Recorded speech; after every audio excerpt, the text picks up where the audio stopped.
জীবনের পথে এমন সময় আসে যখন মনে হয় পরিশ্রম করেও কিছু বদলাচ্ছে না।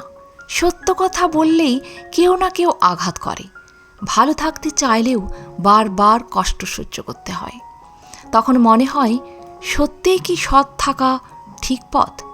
কিন্তু স্বামীজি আমাদের যে অমৃতবাণী দিয়ে গেছেন তা হল, সততা কখনো পরাজিত হয় না, কর্তব্য কখনো বৃথা যায় না, আর সত্যের বিজয় অবধারিত।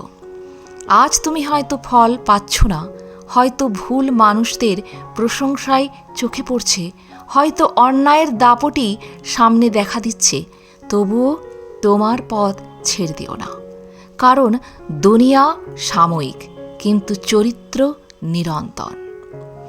লোকের বলা কথা আজ আছে, কাল নেই, কিন্তু তোমার সততাই তোমার জীবনের প্রকৃত শক্তি। যে মানুষ সত্যের ওপর দাঁড়ায় তার পাশে অদৃশ্য শক্তি নীরবে রক্ষা কবচ হয়ে দাঁড়িয়ে থাকে। ঈশ্বর চুপচাপ দেখেন এবং ঠিক সময়ে নিঃশব্দে তোমার হাত ধরে সঠিক স্থানে পৌঁছে দেন।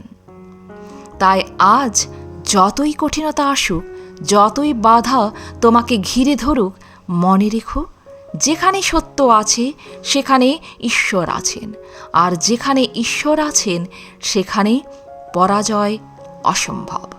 তাই থেমো না, ভেঙে পড়ো না, সৎ থেকো, নিজের কর্তব্য পালন করো। তোমার আলো একদিন নিজেই নিজের সময়ে উজ্জ্বল হয়ে উঠবে। প্রণাম স্বামীজি। আজ এ পর্যন্তই। ভালো থাকবেন, সুস্থ থাকবেন। যদি আমার ভিডিওগুলি ভালো লেগে থাকে তাহলে আমার পেজটিকে সাবস্ক্রাইব করে বেল আইকনটি প্রেস করতে ভুলবেন না, প্রতিদিন সবার আগে ভিডিওটি পাওয়ার জন্য। ধন্যবাদ।